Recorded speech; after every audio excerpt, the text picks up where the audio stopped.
Recent బాపు చాలా అంటే చిన్న సినిమా కానీ చాలా పెద్ద సౌండ్ చేసిన సినిమా చాలా మంచిగా ఉంది. బయట ఐ మీన్ జర్నలిస్ట్లే కానీ బయట వాళ్ళే కానీ చాలా మంచి రివ్యూస్ వస్తున్నాయి. బాపు చాలా బాగుంది చూడొచ్చు అని చెప్పేసి ప్రజెంట్ ఇప్పుడు ఓటీటీలో ఉంది. సో దాని గురించి ఏం చెప్తారంటే పెద్ద సినిమా వాళ్ళే గెస్టులు తీసుకురావాలంటే చాలా కష్టపడుతున్నారు.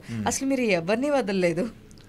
కల్కి మూవీ డైరెక్టర్ దగ్గర నుంచి అసలుకి మన రానా గారి దగ్గర నుంచి అసలుకి ఎవరిని వదలలేదు. అసలుకి ఆర్టిస్టులని సిద్ధు అందరిని ప్రతిని ఎవరిని వదలలేదు కదా. అసలు టోటల్ క్రెడిట్ బ్రహ్మాజీ గారిది అండి. ఈ టుక్ ఇట్ ఈ own the project so much and ఈ టుక్ ఇట్ ఫార్వర్డ్. ఆయన వల్లే లైక్ అంతమందికి తెలిసింది ఫిలిం అండ్ యునానిమస్గా ఆల్మోస్ట్ నేను ఎప్పుడు అంటే రివ్యూస్కి వెళ్ళి అసలు ఎలా ఉంది ఏంటి అనేది మళ్ళీ రిలీజ్ అయిన తర్వాత చదువు నాకు భయం అనమాట.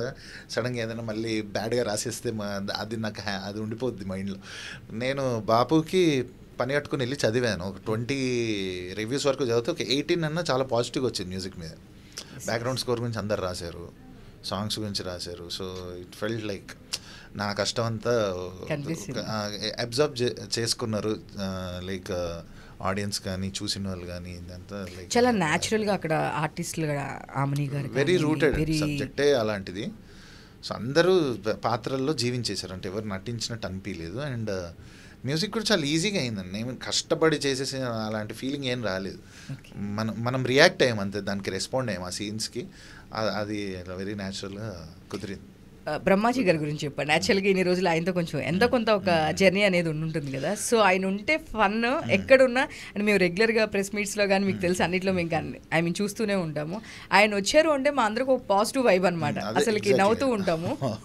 మీతో ఎలా ఉంటారు అసలు? ఆన్ సెట్స్ ఎట్లా ఉంటారు? ఇట్స్ వెరీ అంటే నాకున్న లిమిటెడ్ దీంట్లో నేను అబ్జర్వ్ చేసిన బెస్ట్ క్వాలిటీ ఏంటంటే వెరీ పాజిటివ్ పర్సనాలిటీ.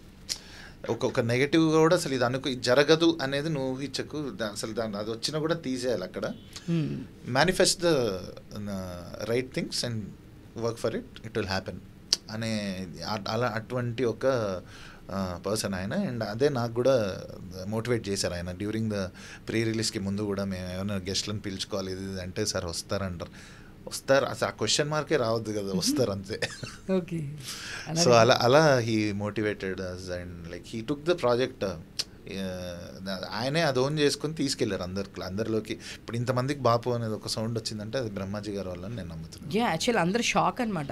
వాళ్ళ డేట్స్ అసలు మేబీ కుదరవు అనమాట.